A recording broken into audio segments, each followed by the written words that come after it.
Leticia Cugliandolo is the first speaker, and the title is The Dynamics of the Isolated P=2 Spherical Model, a Classical Integrable System with a Generalized Gibbs Ensemble Description. Okay. Thank you, Nicola. So I want to start by mentioning that, as Remy already said in his talk, the time I spent in Rome was absolutely great from all points of view. It was scientifically very exciting. At the beginning, Giorgio was still in Roma 2, and he was coming to Roma 1 once a week, roughly, and we were having group meetings, discussions, lunch, cigarettes, and you know, that he came to get from Jorge, and that was very, very nice. And the good relation between Miguel, Giorgio, and Daniel Amit transferred also to us, the students and postdocs, and we had very good friendship. Started with you know, many people, Remy, Guy, who's over there, Rafaela, who's behind, and you know, all this went beyond physics. We were, I don't know, playing football every Monday, boys and girls together, and that was also an occasion to discuss physics, you know, play and be happy together, and that was absolutely great. But I also want to mention the institutional role of Giorgio, in particular, something that touched me very deeply, and it's the story of Les Souches. So I was once in my office, and I got a telephone call, "Ciao, son Giorgio," and then he asked me whether I was perhaps interested in directing Les Souches, which, I mean, for me was just, you know, completely unexpected and, you know, kind of a crazy proposal. And then, okay, we thought a little bit together in the family, and I decided to take the responsibility, and that was absolutely great. I really enjoyed these 10 years that, in a sense, Giorgio and Nicolas, who also played a role there, gave me as a present, so I deeply want to thank you for this. Okay, now about the physics. So I'm going to tell you about the dynamics of isolated classical problems. The first talks in the morning were a kind of introduction. I mean, not really an introduction, but many of the issues that were discussed will come back in my talk. And the question I want to ask, well, I talked already about Les Souches. So the question I want to ask are similar questions to the ones that Antonello posed. So whether large isolated systems can reach equilibrium when they are closed, when they are not in contact with an environment, when they are isolated. And the reason for looking, one of the reasons for looking at these kind of questions come from the quantum realm, let's say, and they were motivated by many studies in quantum quantum quenches of cold atomic systems, problems that are being now studied in the lab, so people are able to isolate their atomic quantum systems, cold atom systems from the environment, and then try to understand what's the evolution of these problems. And another of the motivations is the many-body localization phenomenon that Antonello discussed already. But now what I want to do is, instead of thinking in terms of quantum mechanics, I want to go back to classical systems and ask the same question. So thus, or can, under which conditions can a large isolated system reach, you know, Gibbs-Boltzmann equilibrium as we know it, or maybe something else? And this, in a sense, is the old ergodicity question revisited with tools and ways of thinking of it that are slightly new. So the another reason, or one of my motivations to look at this question is this line that changed now here, which is to try to distinguish which effects are due to quantum mechanics and which effects are due to the isolation of the system confronted to the cases in which we have the systems in contact with environments. So the results I'm going to discuss are published in these two papers with colleagues in Argentina and in Paris, and there's going to be also some reference to papers done in collaboration with Andrea from Trieste and Laura Foini from Paris and Robert Koenig from the States. Okay, So let me define the problem. So let's say that I take a classical isolated system that is characterized by some Hamiltonian, let me call it H naught. And I want to initialize the configurations of my problem that I'm going to call psi naught. Say that it's a particle system, so I have positions and momenta for the particles, and that for convenience, for my calculations, I'm going to take psi naught to be drawn from a probability distribution. So I'm going to have many initial conditions taken from the same set, and the set of initial conditions I'm going to take from probability distributions of Gibbs-Boltzmann kind. Okay, so this is the inverse temperature of the initial conditions. This is the Hamiltonian with which I draw my initial conditions. But then I'm going to evolve these initial conditions with a different Hamiltonian. So this is what people call a quench. So it's possibly a change in a parameter in the Hamiltonian. Could be a completely math change in which I change completely my Hamiltonian. But myself, what I'm going to do is change parameters and keep the same form of the Hamiltonian, as you will see. And the questions that I'm going to ask are going to be the following. So the first one is, does the system reach a steady state after some long time limit taken after the infinite size limit? So there's always going to be some large system size limit in my calculations and discussions. And the question is more precisely whether the probability distribution of the configurations obtained at the time t after these limits are taken, takes a form which is stationary, doesn't depend on time anymore, and whether one can obtain this stationary probability distribution if it exists. Yes? Is the change instantaneously? Yes, I'm going to only consider instantaneous quenches. One could also think about slow quenches, but to make things easy, it's going to be a sharp instantaneous quench. So, imagine that the answer to this question is yes, that there is some stationary probability distribution that is reached asymptotically in time. Then you can ask whether it is of thermal equilibrium kind, the ones that we know, say a Boltzmann-like probability distribution with some effective temperature beta that will come, be determined by the dynamics of the system. Note that in this probability distribution that I wrote the h of the post-quench evolution and not the one of the previous quench evolution with which I draw the initial conditions. But maybe this is not possible. Maybe it's not possible to describe everything that happens in the long time limit with some distribution of this kind.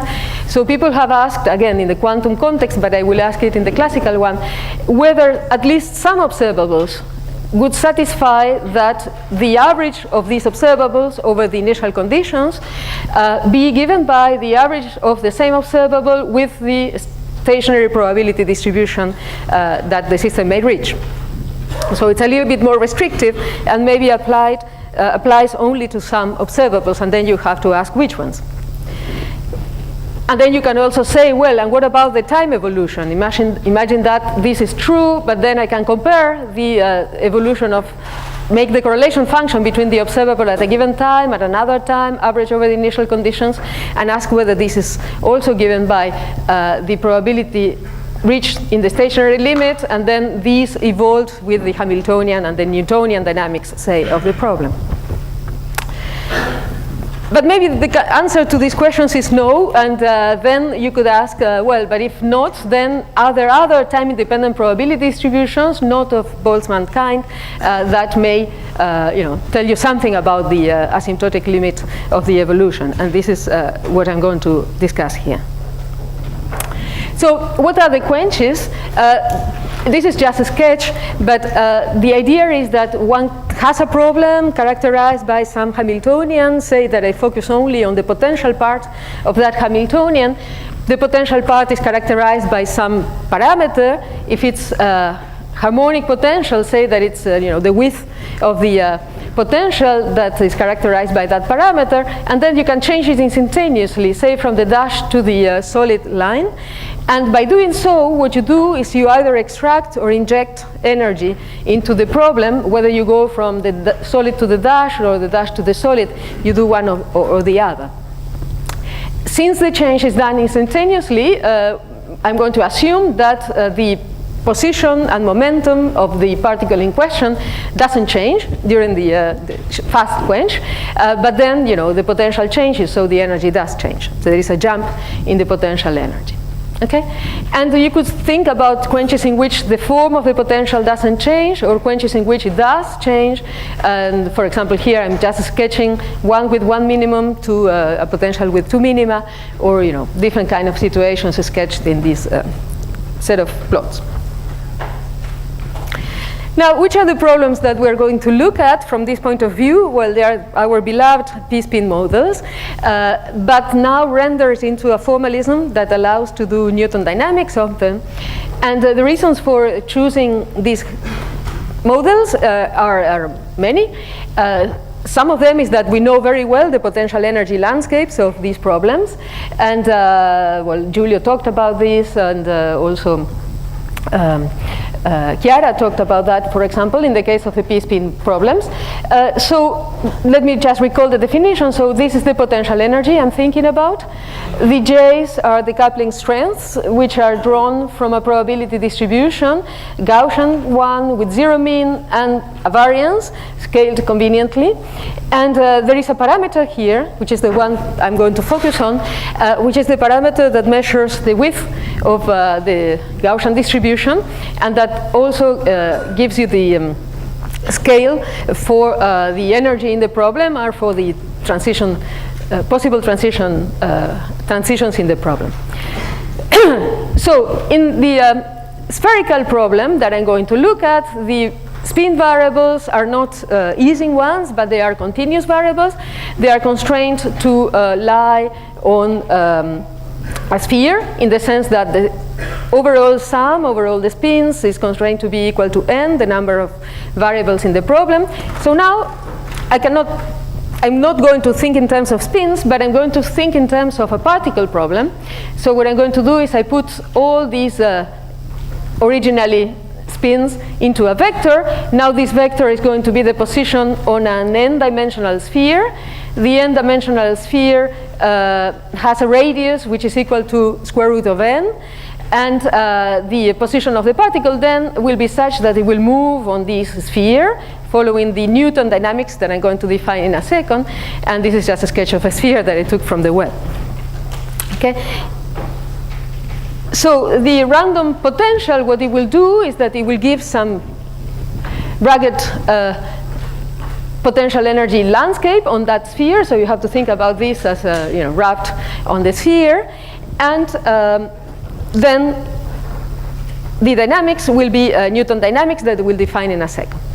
So I told you that we know a lot about the form of this potential energy landscape. Actually, from my point of view today, these issues about equilibration or non-equilibration of the isolated cases, the interesting case is the p equals 2. The p equals 3, I will say a couple of words at the end of the talk if I have time, but it's not so interesting from this sort of point of view. So I'm going to focus on the p equals 2 spherical model. We know very much about equilibrium phase transitions in the canonical ensemble. We know a lot about relaxational dissipative dynamics. It's easy to characterize the potential energy landscape, as I said already. So there are many papers that deal with this problem, some of them written here in Rome. And so I want to use that information later on. So the total Hamiltonian will have then this potential energy landscape term here. It will have kinetic energy of usual kind, p squared over 2. And then they will have an extra term, which is just imposing the spherical constraint, the fact that the particle has to move on the sphere, imposed by a Lagrange multiplier, as usual, that depends on the position of the particle, but it also depends on the momentum of the particle in this mechanical setting. The dynamic equations are Newton-Hamilton equations, so this is trivial definition of momentum, and this is just the evolution.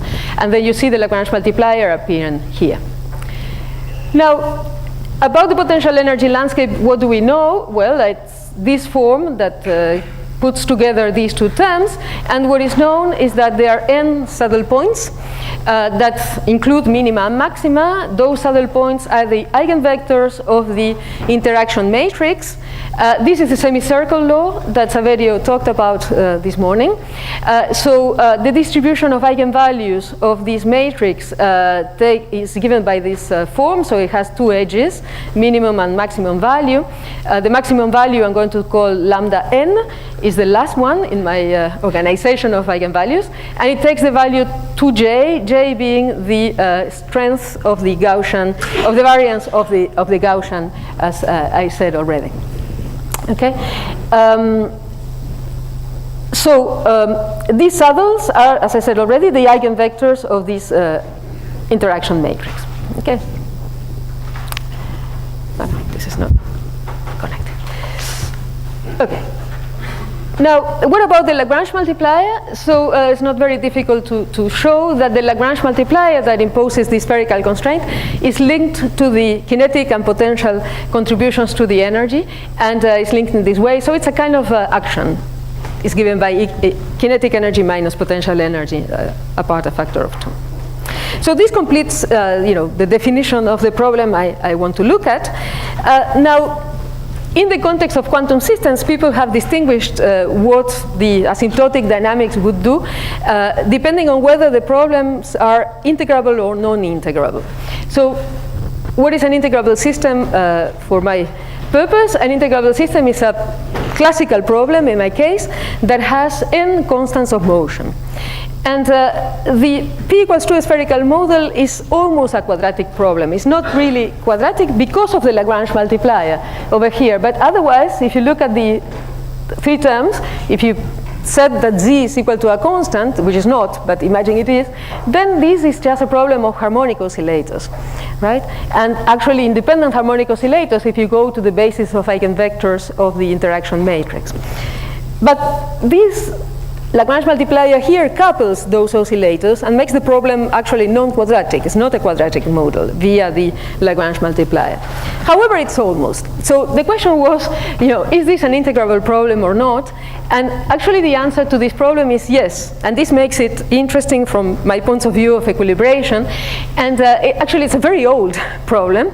It's a model that was proposed in this year here by Neumann, and he was looking exactly at the same problem. So the motion of a particle on a sphere. Of course, he and later people interested in this problem were not thinking about the n going to infinity limits. They were thinking about a finite dimensional sphere and the motion of a particle on that one.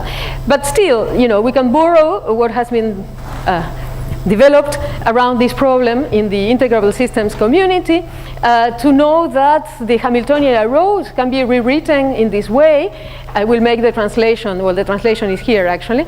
So these people were looking at a problem where the potential energy was one of harmonic potentials with a case here, and the kinetic term, is written in this form, like with angular momenta variables. And the integrals of motion were derived by Uhlenbeck in the 80s, and they looked like this, that if I translate into my notation, the one of the spin S on the sphere, and I scale conveniently by n, because I want to take n to infinity, it turns out that the integrals of motion are written in this way for exactly my problem. And the S mu is the notation I'm going to use later, is the projection of the position of my particle on the eigenvector number mu. Okay, so mu is an index that labels my eigenvectors. If n is finite, there are n of them. I'm going to take n going to infinity later on, but for the moment I can use this discrete index here. And S mu is the projection of the position, P nu is the projection of the momentum. Lambdas are the eigenvalues of the matrix, and this is a, not very nice looking expression, but okay, this is an exact expression, and it's conserved by the dynamics exactly. All of these, there are n of them. So I said all this already. If I want to make contact to what Antonello was saying, this morning, the Hamiltonian of the problem can be written as a linear combination of these integrals of motion, and there's only terms of order 1, so it's this sum with the lambda mu's, the eigenvalues of the interaction matrix again. And a lot of things are known about these constants of motion, especially by people in my lab who studied them in the 90s. But I want to ask a different question from the one that they were asking. I want to know whether in the thermodynamic limit n going to infinity, what happens with the evolution of this problem. And since now I know that the problem is integrable, I can expect no GibbsBoltzmann-like equilibration to be achieved, but perhaps some other kind of stationary measure is reached in this long-term limit. And again, borrowing knowledge from the quantum studies, in the quantum fields, quantum quenches of integrable systems have led to generalized Gibbs ensemble measures that basically are extensions of the Boltzmann distribution, in which in the exponential you not only put the Hamiltonian as only constant of motion, but you put all the ones you have.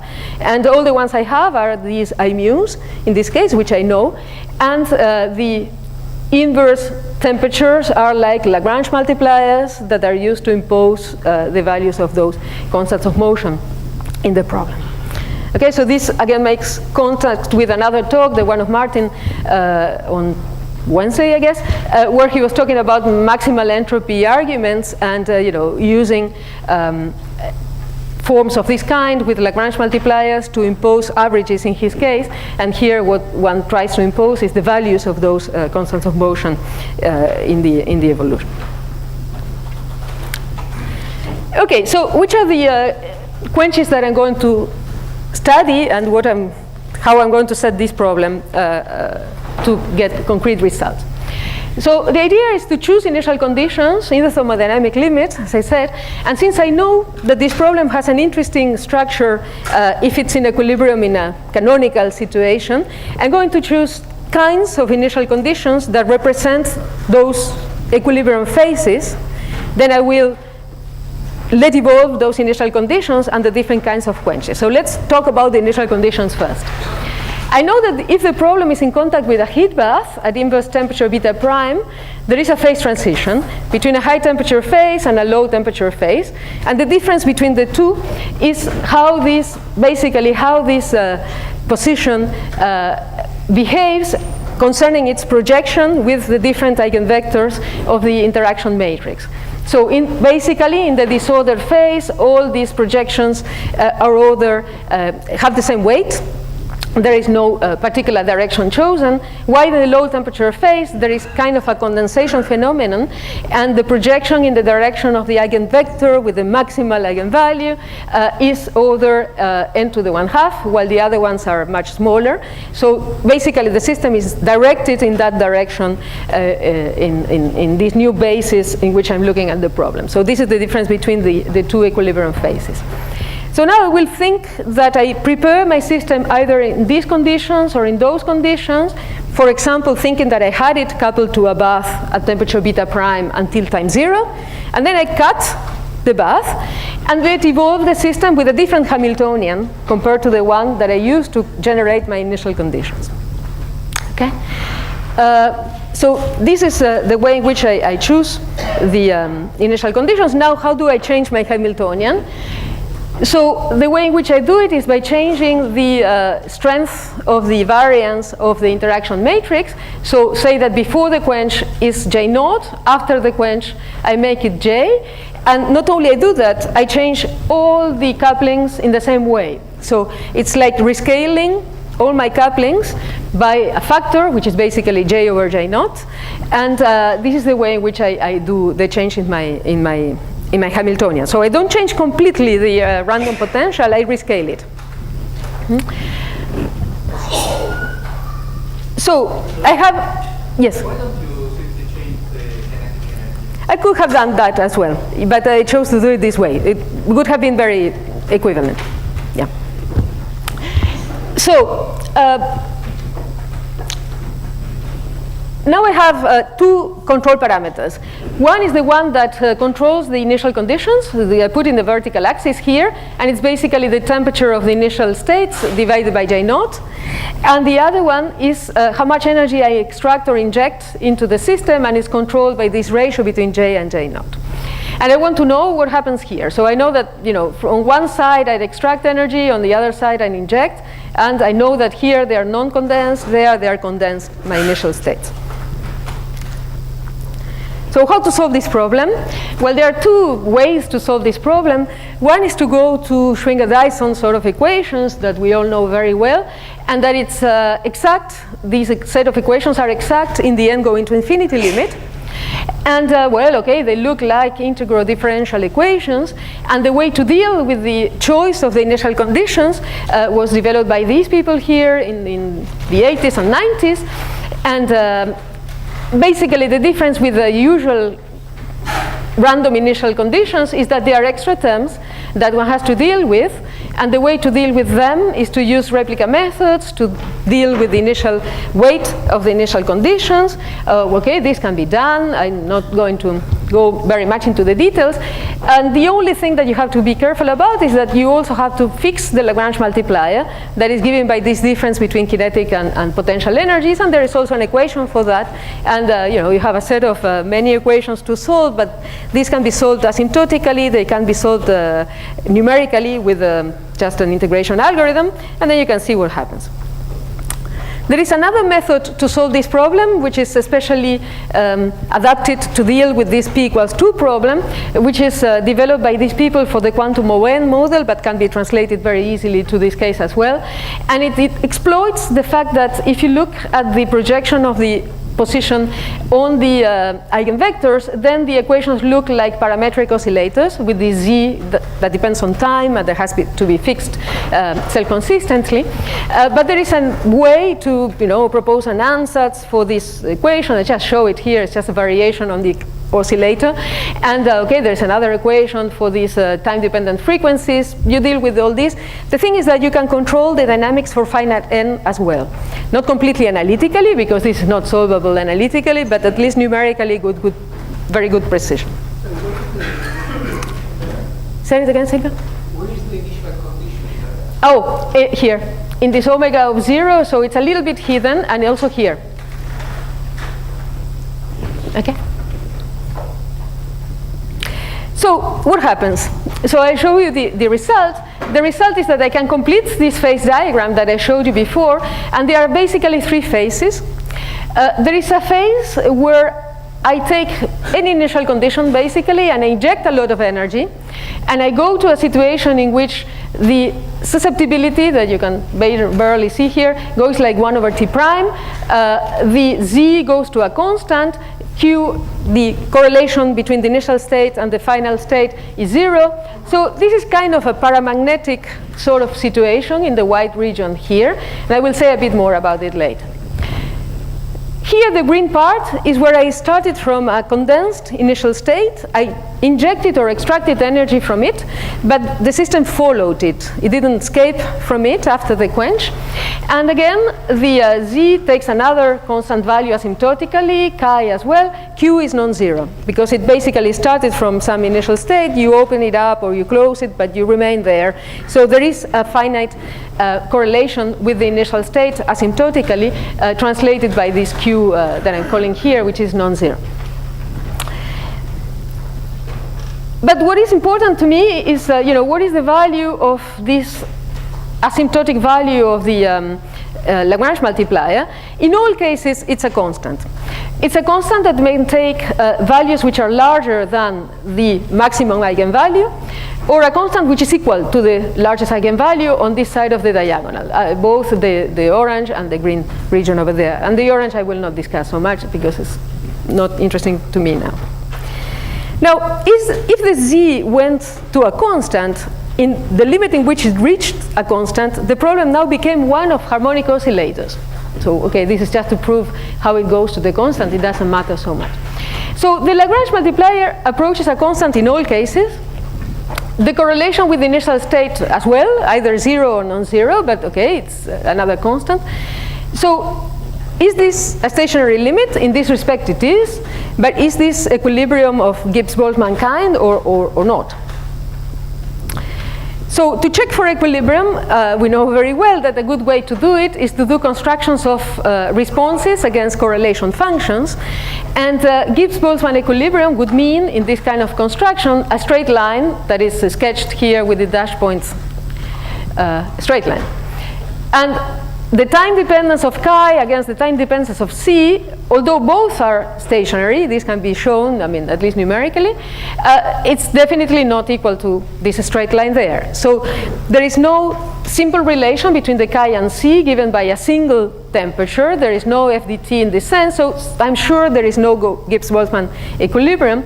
And this I'm showing you in the cases in which I was doing the quenches to the white side of my phase diagram, but it would be similar in all the cases of different quenches.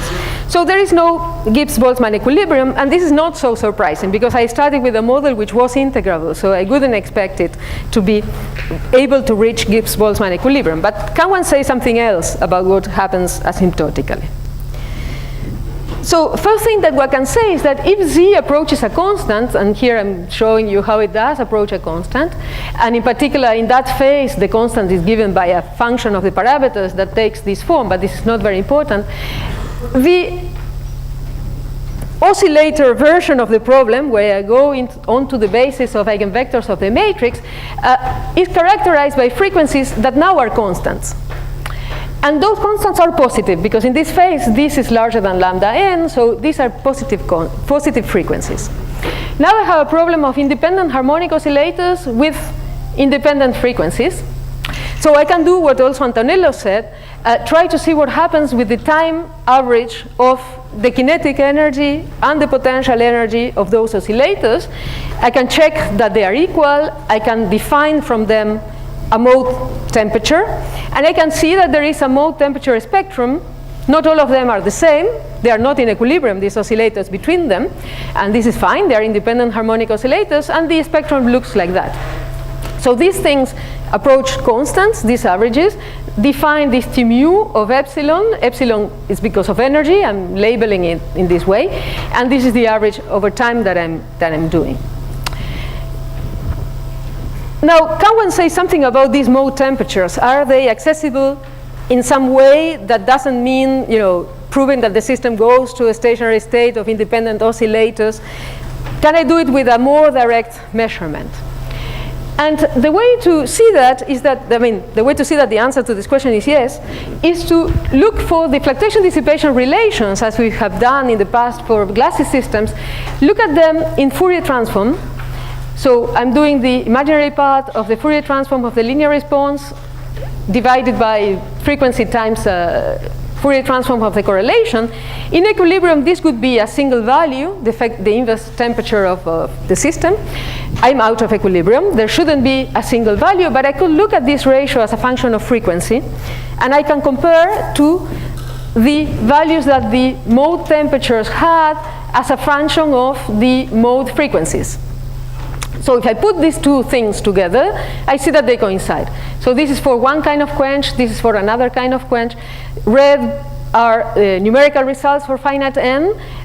Black are analytical, or also numerical results from the Schwinger-Dyson equations, and the orange is some kind of analytical approximation. So this is, the coincidence is good, and it's also good on this side. In one case it's injection, in the other one it's extraction. Basically what I'm saying is that the effective temperature as extracted from the fluctuation-dissipation ratio, evaluated at frequencies, which are the ones of the oscillators, give you the spectrum of inverse effective temperatures.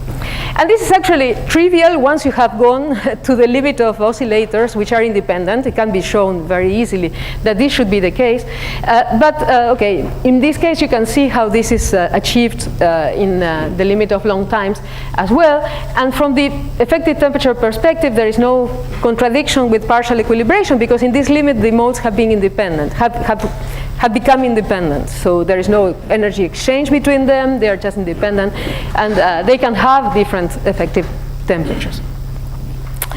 So this is something that we had seen before in the quantum case, looking at quantum models which are mappable onto free fermions, free bosons, but also on models for which people call them integrable interacting cases that cannot be mappable onto free bosons or free fermions. And this kind of coincidence between what the fluctuation-dissipation relation does and the modes of something that will become a possible stationary measure for the problem, there is coincidence between the two.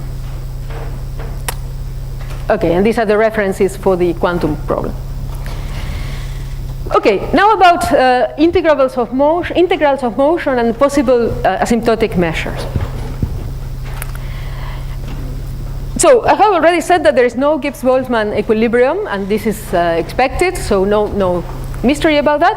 I have already said that the Lagrange multiplier approach is a constant with some power law approach, but a constant in all cases, and that in that limit, the Hamiltonian becomes one of independent harmonic oscillators, each of them with a different energy function characterized by this frequency.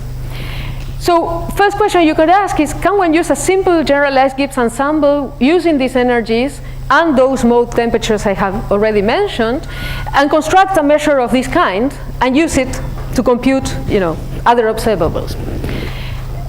Okay, this is quite natural in the asymptotic limit, after which the energies of the modes are conserved. But notice that they were not conserved from the beginning. It's only after Z has reached this asymptotic constant that you could say that these are constants of motion of the evolution. Now we could ask, okay, does this make sense? Does this represent something about the dynamics of the problem or not? And for example, one thing that one can check is whether the average of the constants of motion taken with this measure is equal to the values of the constant of motion that the initial conditions took.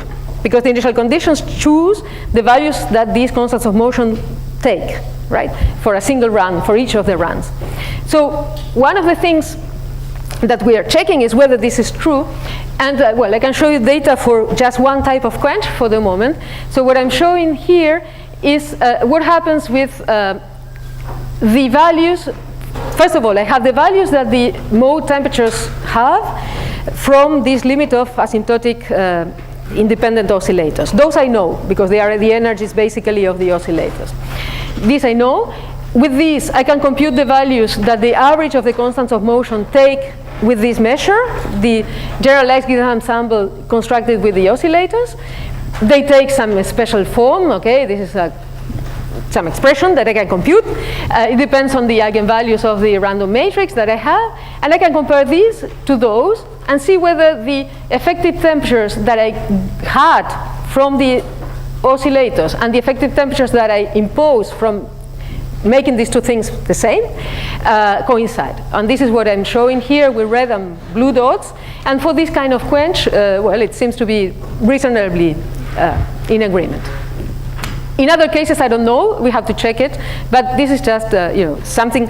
Now it starts the part which is not completed and which we are working. And so what you say is that you have two ways of the temperature parameter. One which is the one of the fluctuation-dissipation, and the other one you say, okay. Actually, I have three, if you wish. I mean, I have that once the system has become independent oscillators, then they have the kinetic energy of each of the oscillators give me a temperature. Then I notice that if I compute the FDT relation for my typical observable deposition in my problem, and I look at it as a function of real frequency, the frequency which is the Fourier transform of time, I get the same values. I get the same spectrum. So I have a way to access those mode temperatures without going through the oscillators. Doing an experimentalist, I could tell him, measure susceptibility, measure correlation, compare, and you will get the mode temperatures. This is practical in a sense. And now I want to know whether these mode temperatures make sense to construct a asymptotic measure for my problem. You could say, trivially, they will, because, okay, once they have become harmonic oscillators, which are independent harmonic oscillators, then it is. But what I want to check is whether these also give me the values of the constants of motion that I had. And this is what I'm checking here. So whether, using the, you can put it in a different way. So using the values of the mode temperatures that I had from the oscillators, whether this equivalence holds or not. A posteriori test. How would it fail? Okay, but I want to check it.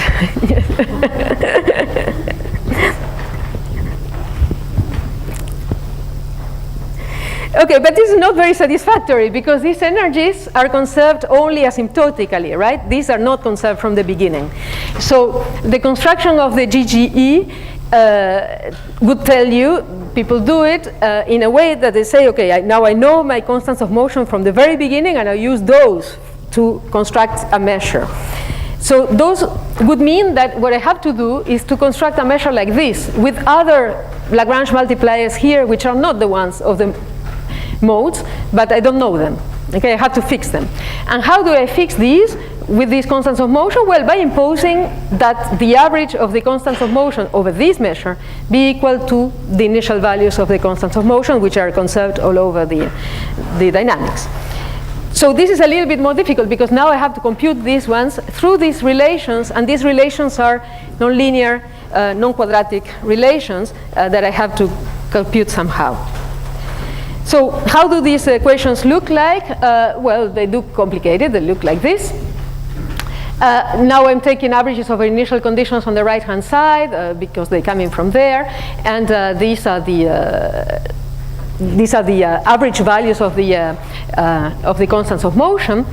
And so now you can ask, well, does this make sense? Because usually, I mean, in normal microcanonical constructions and canonical constructions from microcanonical constructions, energy is an extensive quantity. 5 minutes, okay. So energy is an extensive quantity. Is this an extensive quantity? Are these extensive quantities or not? Well, from here it's not so obvious, but if you look at them, you will notice that the difference that these constants of motion take in the two choices of initial conditions is that in one case they all scale with n in a way that such that the ratio goes to 0 for all mu. This is the disorder phase, while in the other phase there is one that distinguishes, is the projection on the largest eigenvector, while the other ones are order 1. This ensures, so this is just a check of what I'm saying, so I will jump over this. This scaling with n ensures a couple of things, but not everything. So, for example, it ensures that the sum that I had in the putative exponential of my measure scales like n. So this is good. So this is like what happens with the energy. It's an extensive object, the one that you have up there. But then there are other problems, because you could say, okay, for example, if I look at Stefano's review on inequivalence of ensembles, I know that to go from the microcanonical measure that is essential for this problem, and this can be seen in this paper, how do I derive a canonical measure from it? Well, I have to cut the system in pieces, a little bit like Antonello was doing this morning, but I have to use additivity of energy, now additivity of all these objects here, and I have to use extensivity of the energy, so extensivity of these objects here. This is not obviously true for my constants of motion. So, okay, not so sure that I could do this construction. But okay, I have a good scaling for the sum. I also have a good equilibrium limit. So in the cases in which I don't do a quench, in the cases in which I prepare my initial conditions from an equilibrium measure and evolve with Newton, then I can check that this object here goes to the energy, and there is a beta that comes as a factor. So this approaches the Gibbs-Boltzmann measure as it should. So there are two cases, I mean, at least two checks that seem to be good starts. Now, whether this is a good measure or not, well, as I said, I need to fix these Lagrange multipliers. We are working on that. It's work in progress. We haven't finished. We have a set of order n equations to do it with the usual tricks. One can write equations for these beta mu's, but still not shown, and still not solved, so I cannot show you data on that.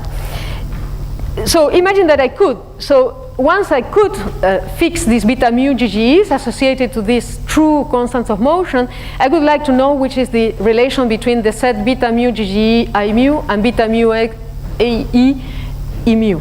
This I don't know yet, but okay, this is another question that you could ask.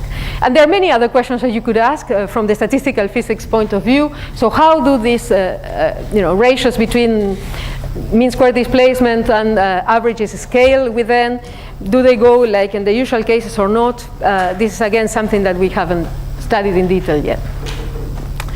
So I finished my discussion of the p equals 2. I just want to tell you that the p equals 3 is a little bit less amusing. From this point of view, there is also a phase diagram of this kind. The form is a little bit different. But the main difference is that the system is able to equilibrate a la Gibbs-Boltzmann in all this wide region. It's also able to equilibrate in what I call the tap region. Now I can start initial states in one of the tap states and follow them after the quench. And this is what happens in this green region here. And in the orange region, basically what happens is that I'm putting the system on the threshold of the post-quench Hamiltonian.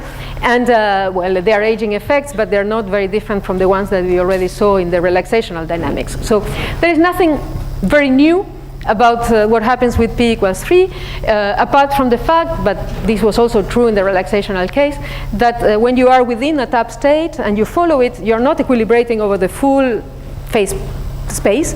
You are having a kind of restrictive Boltzmann equilibrium within one of these metastable states. And this is the same with conservative dynamics after quenches, as I'm showing here. Okay, so I conclude with telling you that this is just part of a long-term, I hope, project of studies of quenches in isolated classical and quantum systems, asking questions of whether they are able to equilibrate or not in thermodynamic limits, whether you can construct GGEs with constants of motion that in particular in this case I know. And okay, we're working on extensions of these studies to quantum problems as well. And I want to finish with happy birthday, George.